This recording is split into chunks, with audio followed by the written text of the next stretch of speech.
ठीक है हसन साहब, अगर हम पस मंज़र में जाएं तो आपको लगता है कि जो 6 जजेस की जानिब से ख़त लिखा गया था, ख़त के मतन के अंदर मुदाखलत का जिक्र किया गया, तो क्या उनका ये ख़त लिखना जायज़ था, मुनासिब था?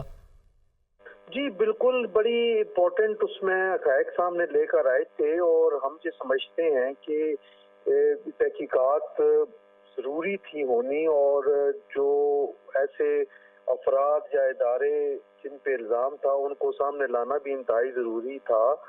तो ये 6 मुअज़्ज़ज़ जज साहिबान ने इकट्ठा ख़त लिखा, बड़ी इम्पोर्टेंट मामलात की निशानदेही की, तो इसमें कोई बुरी बात नहीं है, सामने आना चाहिए। और ये इस वक्त पूरे मुल्क के 25 करोड़ अवाम के साथ साथ जो जितने भी इदारे हैं जैसे बार एसोसिएशन और बार काउंसिल है, सबका ये मुतालबा है कि ये होना चाहिए।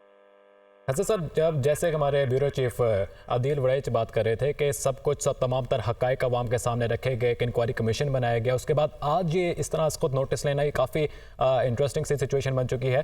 तो आपको क्या लगता है, क्या ऐसा हुआ होगा जो कि आज सुप्रीम कोर्ट की जानिब से इसको नोटिस ले लिया गया? ये असल में हम इस चीज़ के आदी हो गए हैं कि आज ही मुतालबा किया और आज ही उसकी उस पे अमल दरामद शुरू हो जाए। हर चीज़ अपने टाइम पे होती है। देखिए इसकी इम्पोर्टेंस के चीफ जस्टिस ऑफ पाकिस्तान ने जिस दिन ये खत लीक हुआ उसी दिन तमाम के तमाम जो 6 जजेस हैं इस्लामाबाद हाई कोर्ट के, उनको अपने घर बुलाया, फिर उनसे मालूमात हासिल की फर्दन फर्दन भी और collectively. Next day, very next day उन्होंने फुल कोर्ट मीटिंग बुला ली, और फुल कोर्ट मीटिंग आपको पता है कि कितनी अरसे के बाद हुई है। जिस दिन ठीक है हसन साहब, बहुत शुक्रिया आपके वक्त का, आप हमारे साथ ही रहिएगा। आबिद ज़ुबैरी माहिर कानून, उन्होंने मैं ज्वाइन किया। आबिद साहब बहुत शुक्रिया आपके वक्त का। आबिद साहब, अब एक इंटरेस्टिंग सी सिचुएशन बन चुकी है। सुप्रीम कोर्ट ने असकुत नोटिस लिया है इंक्वायरी कमीशन बनाने के बाद, ये तमाम तर जो सूरत हाल सामने आ रही है, तो आप इस तमाम तर सूरत हाल को कैसे देख रहे हैं? मैंने अभी तो नहीं सुना कि अभी नोटिफिकेशन नहीं देखा है कोई इंक्वायरी कमीशन बन गया या नहीं बना। अभी तो देखना है कि उन्होंने फैसला तो कर लिया होगा। और ये आपको बताइए इनकी मीटिंग भी हुई थी चीफ जस्टिस साहब सीनियर जज साहब से सुप्रीम कोर्ट के, उसके बाद उन्होंने ये फैसला किया था। लेकिन हमारी बार एसोसिएट बार काउंसिल बुकला की ये डिमांड थी, ये था कि जी इस खत की तहकीकात जो है, इंक्वायरी जो है, सुप्रीम कोर्ट खुद करे अंडर सुओ मोटो पास आर्टिकल 184(3) का, फुल कोर्ट इस बात को सुने। और हमारी पटिशन भी अब आने वाली है, लोग दाखिल कर रहे हैं पटिशन मुख्तलिफ उसके, कि इसको वह उस लेवल पे करें, क्योंकि ये बात सिर्फ इस्लामाबाद के 6 जजों तक मुहित नहीं है, पूरे मुल्क में ये बात फैली हुई है। हर हाई कोर्ट के लोगों के साथ ये हो रहा है, डिस्ट्रिक्ट जुडिशरी के साथ इन्फ्लुएंस करने की कोशिश की जाती है। अगर ये बातें सच्ची हैं जो कह रहे हैं, और इसमें मैं यकीन करूंगा कि जज साहब इतनी बड़ी बात नहीं कर सकते, क्योंकि आप देखिए मई में ये बात उन्होंने इस्लामाबाद हाई कोर्ट की जो अभी मौजूद है उनके उनके उनकी राय उनसे कहा कि हमें हमें क्या करना चाहिए, और फिर बाद में फरवरी में भी उनको बताया कि जी आप करें, हमारे साथ ये हो रहा है। कुछ नहीं हुआ। फिर उन्होंने आपको उस वक्त की चीफ जस्टिस साहब जस्टिस एजाजुल एहसन और उन्होंने में लिखा है कि उन्होंने इस प्रेजेंट चीफ जस्टिस काजी फाइज ईसा को भी इस बात से मुतला किया इन 6 जज साहिबान ने कि हम ये हो रहा है हाई कोर्ट में। उस वक्त भी नहीं हुआ।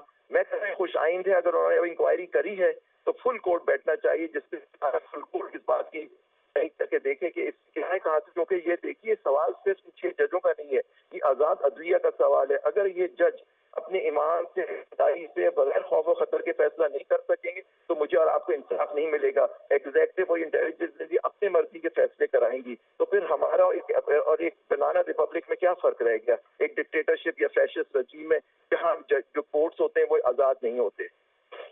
आबिद साहब, आप फुल कोर्ट का मुतालबा करते हैं, लेकिन 7 रुकनी लार्जर बेंच तो तश्कील दे दिया गया है। सीनियर जजेस हैं, उम्मीद ये करते हैं कि जो इंसाफ के तकाजे उनको पूरा किया जाएगा।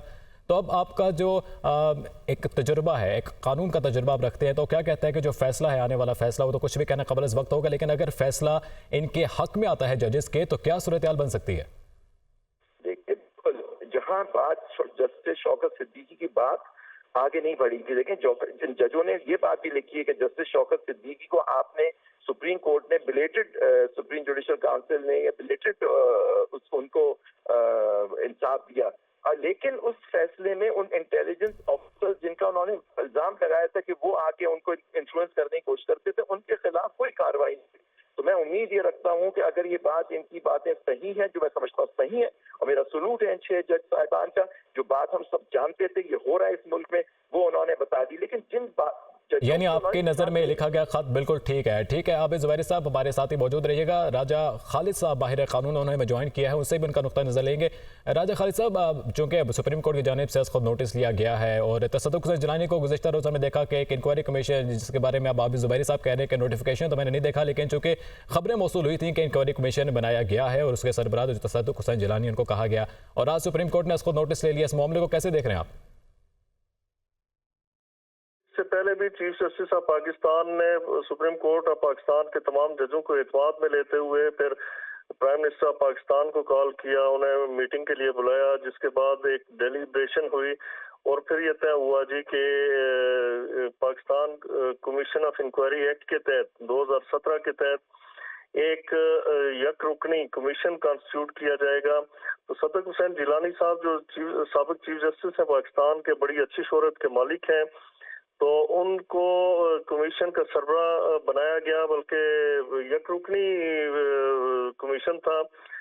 तो लेकिन लोगों की शायद तशफ़ी नहीं हुई। एक तरफ से काफ़ी पीटीआई और कुछ हल्कों की तरफ से, कुछ वकला का भी एक महदूद हल्का है जिनकी तरफ से उंगलियां उठ रही थी कि आज खुद नोटिस लिया जाना चाहिए। तो मेरे ख्याल में हालात के पेश नज़र चीफ जस्टिस साहब का दुरुस्त इक़दाम है कि उन्होंने सू मोटो नोटिस लेके तो आज खुद समाअत का फैसला किया। सुप्रीम कोर्ट के सामने अब ये 6 जजेस अपने सबूत लेके पेश होंगे कि किस तरह से उन्हें हरास किया गया, किस तरह से प्रेशराइज किया गया या ब्लैकमेल किया गया। इस वक्त तक जो सूरत हाल है, जो खत सामने आया, उसके साथ तो हमें कोई सबूत नहीं मिला। वो तो मुबहम से इल्जामात हैं, कोई क्लैरिटी नहीं है इल्जामात के अंदर। और ये अगर किसी जज को हरासा किया गया था या उसके किसी अजीज को अगवा किया गया था, तो बड़ा आसान सा एक कोर्स है जो हर शहरी अडॉप्ट करता है कि वो मुतलका थाने को रिपोर्ट करते हैं कि हमारे फलां बंदे को उठा लिया गया, लेकिन कोई इस तरह की सबूत खत के साथ नहीं है। अगर उनके पास कोई सबूत है तो लेके सुप्रीम कोर्ट के सामने हाजिर होंगे।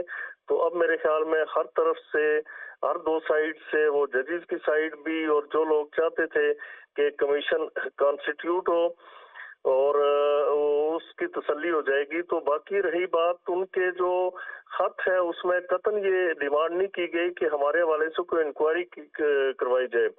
उन्होंने डिमांड की है, जो बड़ी ही अजीब सी बात है। डिमांड उनकी ये है कि शौकत अजीज सिद्दीकी साहब ने जो इल्जामात लगाए थे उनकी इंक्वायरी की जाए। फिर कुछ लोग ये कहते हैं कि शायद उनका chief justice Islamabad high court के हवाले से अदम एतमाद था और इस खत को ट्रीट किया जाए एज अ रेफरेंस। तो इस तरह की भी कोई खत के अंदर डिमांड नहीं है। तो ये बहुत सारे एम्बिग्विटीज थी, जिसे मेरे ख्याल में सुप्रीम कोर्ट का ये जो बड़ा बेंच है वो रिजॉल्व करेगा और दूध का दूध और पानी का पानी हो जाएगा। सारी सूरत इस कौम के सामने आ जाएगी।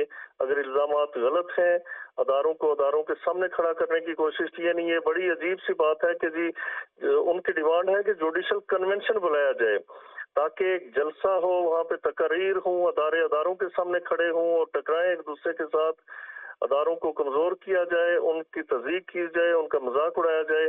तो मेरे ख्याल में अब ये बात नहीं होगी। तो बहुत अच्छा और बरवक्त फैसला है चीफ जस्टिस ऑफ पाकिस्तान का। तो खालिद साहब, यकीनन आप इन 7 रुकनी लार्जर बेंच जो बनाया गया है, तो आप जजेस पर मुकम्मल एतमाद करते हैं और आप क्या